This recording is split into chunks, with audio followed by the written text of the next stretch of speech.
Existe uma verdade extraordinária que atravessa toda a Bíblia. Quando Deus decide abrir uma porta, nenhum homem consegue fechá-la. Nenhuma perseguição consegue impedi-la. Nenhuma religião consegue barrá-la. Nenhum império consegue destruí-la. Foi assim com Noé, foi assim com Moisés, foi assim com Davi, foi assim com a igreja primitiva. E é exatamente isso que veremos na lição de hoje. Até aqui no livro de Atos, vimos Deus preparar sua igreja, o Espírito Santo foi derramado em Jerusalém, o Evangelho alcançou a Judéia, depois chegou a Samaria, mas agora acontece uma das maiores mudanças de toda a história da redenção. Deus abre oficialmente a porta da fé aos gentios, e talvez você pergunte, por que isso é tão importante? Porque, humanamente falando, nós não fazíamos parte da antiga aliança feita com Israel. Mas Deus já havia prometido desde o Antigo Testamento que todas as famílias da terra seriam benditas por meio da descendência de Abraão. Gênesis 12:3. Essa promessa encontra seu cumprimento em Cristo, a porta que hoje está aberta para nós. Foi aberta naquela primeira viagem missionária de Paulo e Barnabé. Por isso, esta lição não fala apenas sobre geografia, não fala apenas sobre viagens, não fala apenas sobre cidades. Ela revela o coração missionário de Deus, um Deus que nunca desejou salvar apenas um povo, mas pessoas de toda tribo, língua, povo e nação. E a pergunta que ficará ecoando durante toda esta aula é: será que nós estamos atravessando as portas que Deus continua abrindo? A paz do Senhor, meus irmãos, sejam muito bem-vindos ao Cravando a Espada. É uma grande alegria receber você para mais uma aula da Escola Bíblica Dominical. Se esta aula edificar sua vida, fortaleça este canal de ensino deixando seu like, compartilhando este estudo e permanecendo conosco até o final. Porque hoje veremos uma das maiores viradas do livro de Atos. Prepare sua Bíblia, papel e caneta. Ore ao Senhor e permita que o Espírito Santo fale profundamente ao seu coração. Hoje entramos na lição 2, do terceiro trimestre de 2026. A porta da fé se abre entre os gentios. Observe que o tema não diz simplesmente a missão continua, nem diz: Paulo evangeliza os gentios. O Espírito Santo inspira Lucas a usar uma expressão extremamente significativa, a porta da fé. Uma porta fala de acesso, fala de oportunidade, fala de entrada. Durante séculos, os gentios estavam afastados das promessas da aliança. Paulo explica isso em Efésios 2:12, afirmando que eles estavam sem Cristo, separados da comunidade de Israel e estranhos às alianças da promessa. Mas agora, essa porta começa a ser aberta, não por decisão humana, mas pelo próprio Deus. Texto áureo, porque o Senhor assim nolo mandou. Eu te pus para a luz dos gentios, para que sejas de salvação até aos confins da terra. Atos 13:47. Este versículo é uma citação direta de Isaías 49:6. Originalmente, o servo do Senhor seria luz para as nações. No Novo Testamento, essa promessa encontra seu cumprimento perfeito em Jesus Cristo. Paulo não está dizendo que ele substituiu Cristo. Ele está dizendo que a igreja continua anunciando a luz de Cristo às nações. A missão da igreja não consiste em produzir luz. A igreja apenas deve refletir e proclamar aquele que é a luz do mundo. Olha o que o apóstolo Paulo diz na segunda carta aos Coríntios, capítulo 3, versículo 18. Mas todos nós, com o rosto descoberto, refletindo como um espelho a glória do Senhor. Cristo é o sol. Nós somos o espelho que reflete a luz do sol da justiça. É exatamente por isso que Jesus declarou: Eu sou a luz do mundo. Sem Cristo, a humanidade permanece nas trevas espirituais. Verdade prática. O propósito de Deus é que o Evangelho alcance todas as nações, revelando seu eterno desejo de salvar a todos. Observe que essa verdade percorre toda a Bíblia, desde Gênesis até Apocalipse. Muitas pessoas imaginam que Deus passou a amar os gentios apenas no Novo Testamento, mas isso não é verdade. Ainda em Gênesis 12:3, Deus prometeu: "Em ti serão benditas todas as famílias da terra." E aqui quero abrir um parênteses a vocês que estudam junto comigo neste canal. Vocês se lembram que em nossa última aula, na lição 1, eu coloquei no slide o texto áureo da revista e citei um texto paralelo sobre Abraão, onde a ideia era fazer a conexão dos textos. Porém, não voltei para a conexão do texto de Atos que a revista propôs, e não deu tempo corrigir na edição do vídeo. Por isso, deixei a observação no comentário fixado do vídeo. Mas quero agradecer, muito obrigado a todos que fizeram essa observação. Isso demonstra que vocês estão realmente dedicados nos estudos, se aprofundando e prestando muita atenção para entregar o melhor para suas classes. Parabéns! Louvado seja Deus também por isso. Fecho o parêntese voltando justamente para aquele aprofundamento que vocês podem também enfatizar nesta lição. A promessa de alcançar os gentios não vem somente em Atos. Ela já vem do texto veterotestamentário. Os profetas anunciaram isso repetidamente. Isaías falou das nações vindo à luz do Messias. Miqueias declarou que muitos povos correriam ao monte do Senhor. Zacarias anunciou que povos de todas as línguas buscariam ao Senhor. No Novo Testamento, Jesus envia seus discípulos para fazer discípulos de todas as nações. Perceba então, a missão aos gentios não é um plano B, ela sempre esteve no coração de Deus. Destaco aqui a leitura bíblica em classe. Nossa leitura principal está em Atos 13:44-52. Mas durante esta aula, caminharemos também por Atos 14. Isso porque a revista acompanha toda a primeira viagem missionária de Paulo e Barnabé. A narrativa começa em Chipre, passa por Antioquia da Pisídia, segue para Icônio, depois Listra e termina em Derbe. Ao final dessa jornada, Lucas registra uma declaração extraordinária. Veja o registro de Lucas em Atos 14:27. Ele escreve: "Como abrir aos gentios a porta da fé." Observe cuidadosamente. Lucas não diz que Paulo abriu, não diz que Barnabé abriu, não diz que a igreja abriu. Quem abriu foi Deus. Essa diferença muda completamente nossa compreensão da missão. Nós não abrimos portas, nós atravessamos aquelas que Deus já abriu. Isso nos ensina que existe alguém mais interessado em fazer a obra prosperar. Esse alguém não sou eu, não é você, não é o pastor da igreja, nem os missionários que são enviados. Esse alguém é o próprio Deus, o autor e o diretor da missão.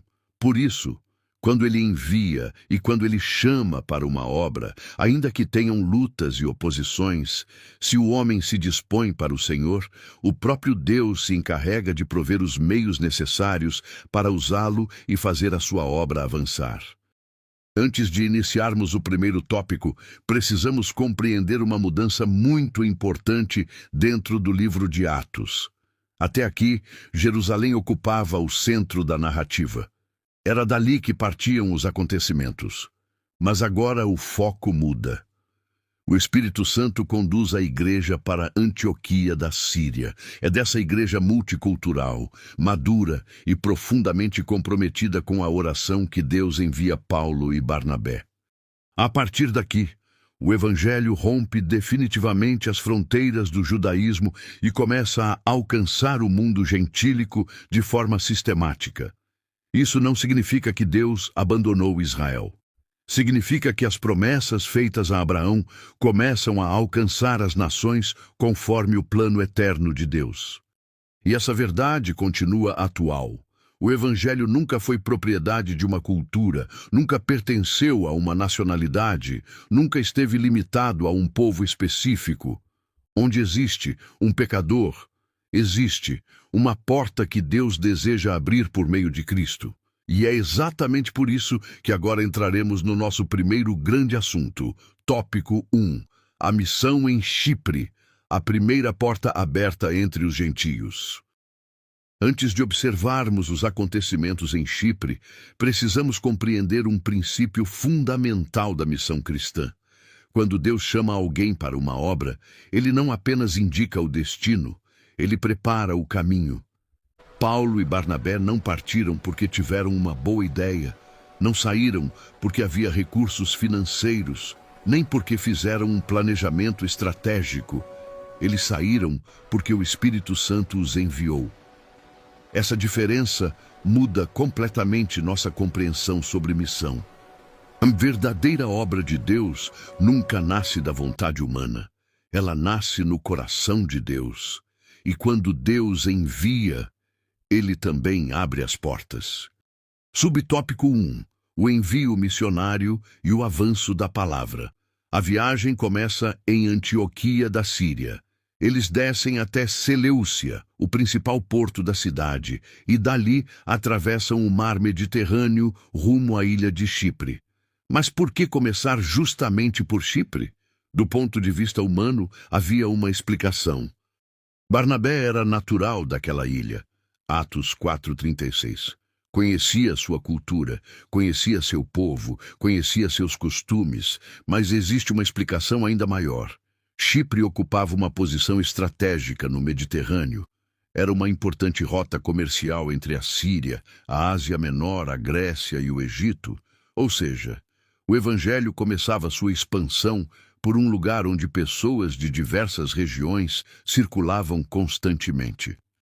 Mais uma vez, percebemos que Deus usa até mesmo a geografia para cumprir seus propósitos. Nada é aleatório na história da redenção. Ao chegarem em Salamina, Lucas registra algo muito interessante. Anunciavam a palavra de Deus nas sinagogas dos judeus. Talvez alguém pergunte, mas a missão não era aos gentios? Sim, mas Paulo sempre seguia um princípio que ele mesmo explicaria anos depois em Romanos 1:16. Primeiro do judeu e também do grego. Esse não era favoritismo, era fidelidade ao plano da revelação. O Messias havia sido prometido a Israel. Era justo que Israel ouvisse primeiro, mas quando muitos rejeitavam a mensagem, ela seguia para os gentios. Existe aqui uma aplicação muito importante. Deus sempre oferece oportunidade, mas ninguém deve presumir que essa oportunidade permanecerá para sempre. Há momentos em que a porta se abre, mas quem insiste em rejeitar a voz de Deus corre o risco de permanecer do lado de fora. Outro detalhe merece atenção. Lucas diz que João Marcos os acompanhava, ainda jovem, observando, aprendendo, servindo. Nem todos começam liderando. Alguns começam servindo, e Deus usa esse tempo para formar seus servos. Foi assim com Josué ao lado de Moisés. Foi assim com Eliseu ao lado de Elias. Foi assim com Timóteo ao lado de Paulo. Antes de Deus confiar grandes responsabilidades, ele forma grandes servos. Vivemos numa geração que deseja o púlpito, mas despreza o preparo.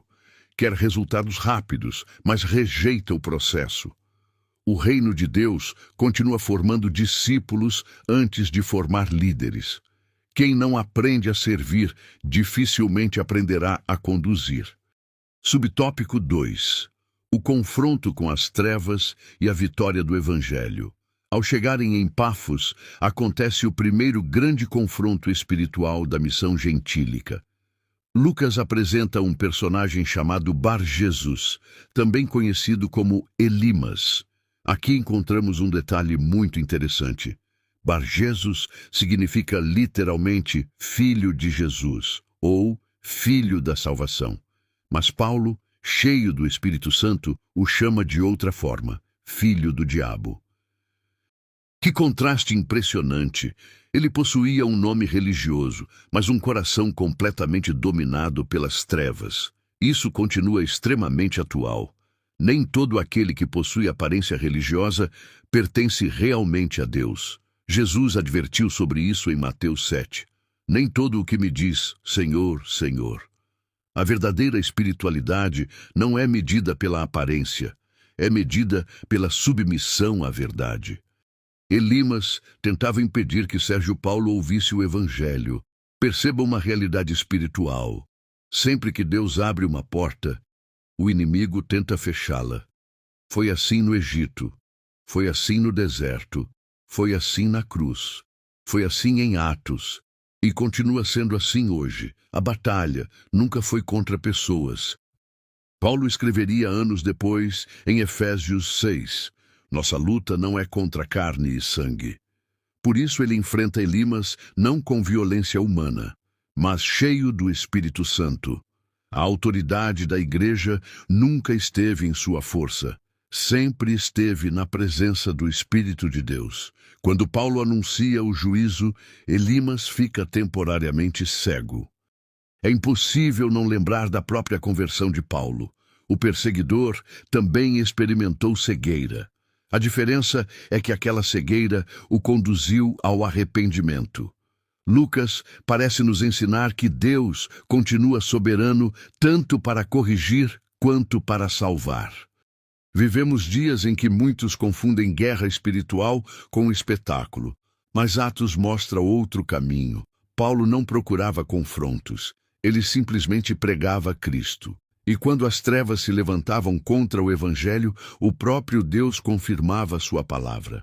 Nossa missão continua sendo a mesma: anunciar Cristo. É Deus quem convence, quem transforma e quem vence a batalha espiritual. Subtópico 3. Confiando no poder transformador do Evangelho, verso 9 e 12. Depois de repreender Elimas, acontece algo extraordinário. Sérgio Paulo crê no Senhor. Lucas não diz que ele ficou impressionado apenas com o milagre. O texto afirma que ele ficou maravilhado da doutrina do Senhor. Atos 13:12. Observe esse detalhe. O milagre chamou sua atenção, mas foi a palavra que transformou seu coração. Esse princípio percorre todo o Novo Testamento. Os sinais confirmam a mensagem, mas é o Evangelho que salva. Romanos 1:16. A conversão daquele procônsul demonstra que nenhuma posição social impede alguém de ser alcançado pela graça. Deus salva pobres e ricos, simples e influentes. O Evangelho alcança todos os que creem. A igreja não deve confiar apenas em métodos, estratégias ou eventos. Nossa maior confiança continua sendo o poder transformador da palavra de Deus. Onde Cristo é anunciado com fidelidade, vidas continuam sendo regeneradas. Assim termina o primeiro grande momento da viagem missionária. Mas Deus preparava uma porta ainda maior em Antioquia da Pisídia. Tópico 2. A missão em Antioquia da Pisídia. O Evangelho que ilumina. Antioquia da Pisídia se tornaria um divisor de águas na missão cristã. Ali, Paulo prega um dos sermões mais completos do livro de Atos e deixa claro que toda a história da redenção converge para uma única pessoa: Jesus Cristo. É isso que vemos no subtópico 1, a exposição apostólica que revela Cristo nas Escrituras, Atos 13:16-43. Paulo percorre a história de Israel desde o Êxodo, passando pelos juízes, Saul e Davi, até chegar ao nascimento, morte e ressurreição de Cristo. A exegese de Paulo nos ensina um princípio precioso. Toda a Escritura aponta para Jesus. Ele não usa o Antigo Testamento como uma coleção de histórias morais, mas como a revelação progressiva do plano da salvação. Ao concluir sua mensagem, proclama uma verdade central. Por este se vos anuncia a remissão dos pecados. Atos 13:38. E acrescenta que por Cristo, todo aquele que crê é justificado daquilo que a lei de Moisés não podia justificar. Essa é a essência do Evangelho.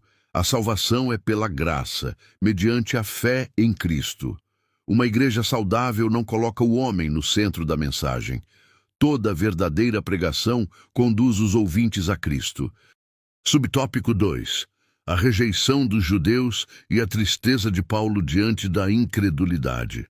Atos 13, 44 e 45. No sábado seguinte, quase toda a cidade reúne-se para ouvir a palavra. Mas em vez de alegria, muitos judeus são dominados pela inveja. Eles não rejeitam Paulo apenas por discordarem de sua interpretação. Rejeitam porque seus corações não aceitaram o Messias. Mesmo assim, Paulo não responde com ressentimento. Ele declara: era necessário que primeiro a vós fosse pregada a palavra de Deus. Isso revela o amor do apóstolo pelo seu povo e, ao mesmo tempo, sua fidelidade ao plano divino. Nem toda rejeição significa que estamos fora da vontade de Deus. Às vezes, permanecer fiel ao Evangelho também significa suportar oposição. Subtópico 3. A porta da fé, aberta aos gentios pela graça de Deus. Atos 13, 46 e 49. Diante da rejeição, Paulo anuncia: eis que nos voltamos para os gentios. Não porque Deus tivesse abandonado Israel, mas porque seu plano sempre incluiu todas as nações. Lucas afirma que os gentios receberam a palavra com alegria. O Evangelho rompe barreiras étnicas, culturais e sociais. Cristo é o Salvador de todos os que creem. Ainda hoje, Deus continua abrindo portas, onde muitos enxergam apenas resistência. A missão da igreja é anunciar Cristo a todos, sem acepção de pessoas. É exatamente nesse contexto que a viagem continua para Icônio, Listra e Derbe, onde veremos que a porta da fé permanece aberta, mas o discípulo precisará aprender a perseverar. Tópico 3. A missão em Icônio, Listra e Derbe, a fé que persevera. Até aqui, aprendemos que Deus abre portas. Mas agora, Lucas nos ensina outra verdade. Toda porta aberta por Deus será acompanhada de oposição. A vida cristã não é marcada apenas por vitórias. Ela também é marcada pela perseverança. É exatamente isso que veremos nas 3 últimas cidades da primeira viagem missionária. Subtópico 1. Icônio, o testemunho ousado que enfrenta a oposição. Atos 14, 1, 7. Ao chegarem em Icônio, Paulo e Barnabé fazem o que sempre fizeram. Entram na sinagoga e anunciam Cristo. O resultado é extraordinário. Muitos judeus e gregos creem, mas, ao mesmo tempo, cresce a oposição.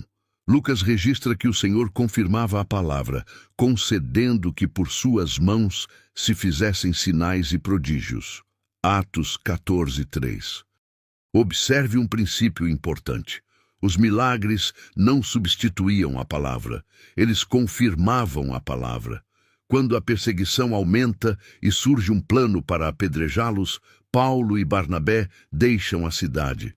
Isso não foi covardia, foi sabedoria. O próprio Jesus ensinou: quando, pois, vos perseguirem numa cidade, fugi para outra. Mateus 10, 23. Há momentos em que permanecer é coragem, e há momentos em que sair é obediência. Nem toda retirada é derrota. Às vezes Deus nos tira de um lugar porque ainda há muitos outros que precisam ouvir o Evangelho. O importante não é permanecer em determinada cidade, é permanecer fiel ao chamado. Subtópico 2. Listra, milagres, confusão religiosa e sofrimento por Cristo. Atos 14, 8, 20. Listra apresenta um dos episódios mais impressionantes da viagem missionária. Paulo cura um homem aleijado de nascimento. A multidão, influenciada pela mitologia grega, acredita que Zeus e Hermes haviam descido em forma humana. Querem oferecer sacrifícios aos missionários. Paulo e Barnabé rasgam as vestes e imediatamente rejeitam toda aquela adoração. Aqui aprendemos uma grande lição. Todo verdadeiro servo de Deus aponta para Cristo, nunca para si mesmo.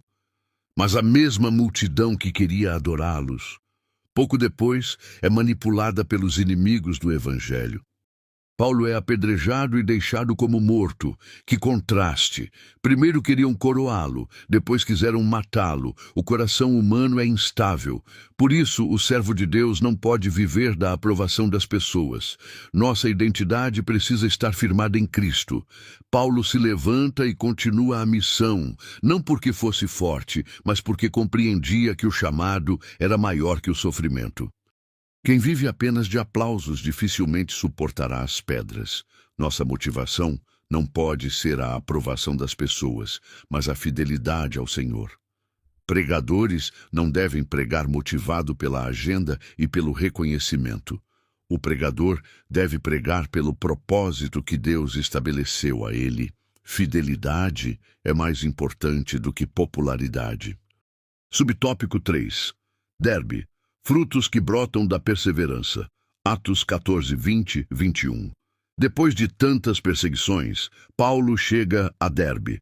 Ali muitos discípulos são feitos. Lucas registra esse fato de maneira simples, mas profundamente significativa. A perseverança produz frutos. Paulo poderia ter desistido em Chipre, poderia ter parado em Antioquia, poderia ter abandonado tudo em Listra, mas continuou. E por que continuou? Ele continuou porque novas vidas foram alcançadas. A missão nunca depende apenas de talento. Ela depende principalmente de obediência.